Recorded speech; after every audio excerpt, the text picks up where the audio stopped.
दुश्मन से लड़े बिना उसको काबू में करने की कला युद्ध की सुप्रीम आर्ट कहलाती है। सुन त्जू।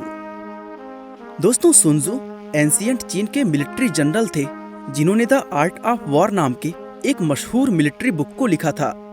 इस किताब के अंदर कुल 13 चैप्टर्स हैं, जिसमें उन्होंने युद्ध को जीतने की कलाओं से लेकर आर्मी को मजबूत बनाने, जासूसों का इस्तेमाल करने और स्ट्रेटजी तैयार करने के तरीकों के बारे में लिखा है। ये किताब हमें डिटेल में बताती है कि दिमाग का इस्तेमाल करके युद्ध को स्मार्ट तरीके से किस तरह लड़ा और जीता जाता है।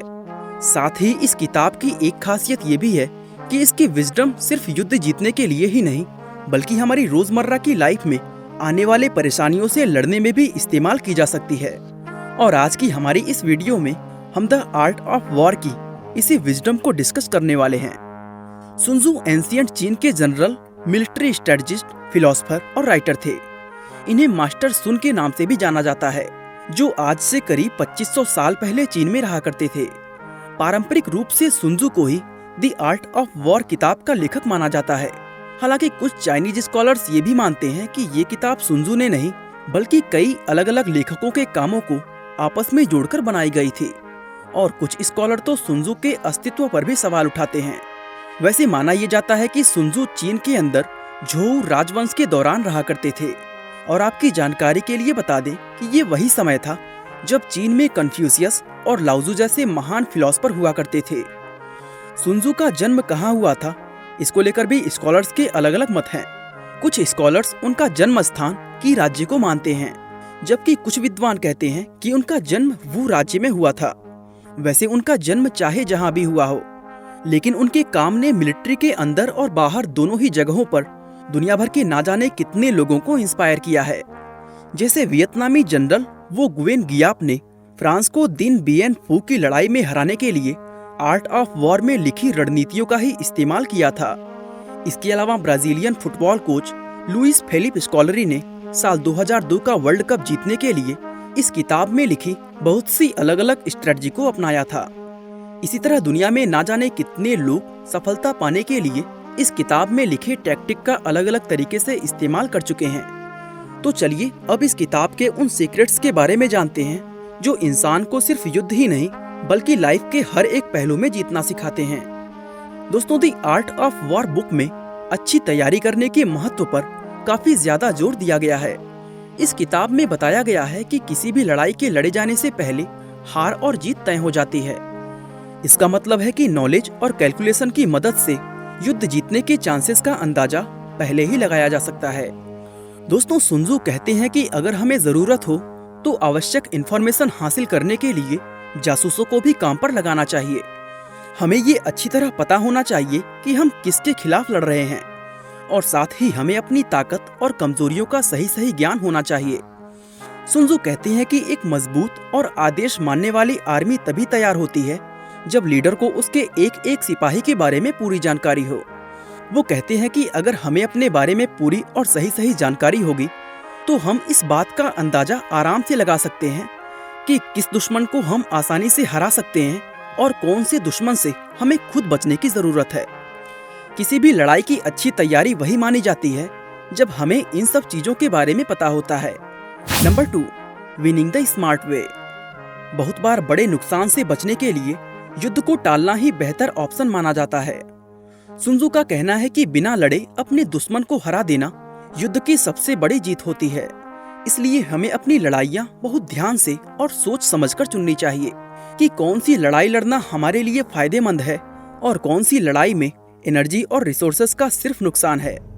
सुन त्जू कहते हैं कि जिन युद्धों को हम चुनते हैं वो सभी युद्ध हमें फुल इफिशियंसी से लड़ना चाहिए, क्योंकि हर एक आर्मी की ताकत की एक सीमा होती है और बुरा समय आने पर दुनिया की सबसे बड़ी और ताकतवर आर्मी में भी इक्विपमेंट, ईंधन, व्हीकल और सिपाहियों की कमी हो सकती है। उनका कहना है कि लंबे समय तक चलने वाले युद्ध किसी भी देश और उसके रिसोर्सेज के लिए विनाशकारी साबित होते हैं, और इसका असर सिर्फ उस देश के लोग झेलते हैं जो लड़ाई में शामिल होता है। इसलिए किसी भी युद्ध को जीतने का सबसे सही तरीका है अपने रिसोर्सेज का कम से कम इस्तेमाल करना और तेजी से हमला करना।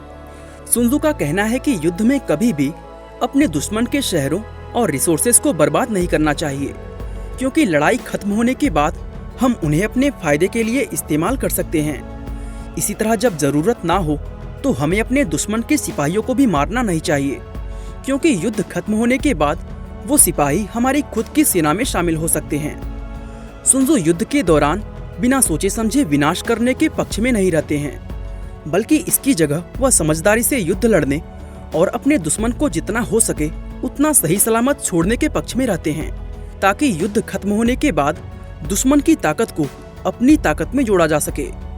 युद्ध में मिलने वाली चीज असल में अनुमान और तुलना का ही एक प्रोडक्ट होता है। इस पर सुन त्सू का ये कहना है कि अगर जीत पक्की और स्पष्ट है तो लड़ो, और अगर हार पक्की है तो कभी मत लड़ो। अगर हम किसी युद्ध को चुनते हैं तो हमें उसके बारे में पूरी और सही जानकारी होना बहुत जरूरी होता है, क्योंकि जब नॉलेज होगी तभी हम वो स्ट्रेटजी बना पाएंगे जो हमें उस युद्ध में जीत दिला सकती है। एग्जाम्पल के लिए, अगर हमारी सेना दुश्मन की सेना से काफी ज्यादा बड़ी है तो हमारे लिए सबसे बेहतर यही होगा कि हम उनको चारों तरफ से घेर कर अटैक करें। और अगर हमारे दुश्मन की सेना हमारी सेना से बड़ी है तो ऐसी स्थिति में हमारा छिप जाना ही हमारे लिए सही विकल्प होता है। इसका एग्जाम्पल हम अफगानिस्तान और तालिबान के बीच चल रही लड़ाई से ले सकते हैं।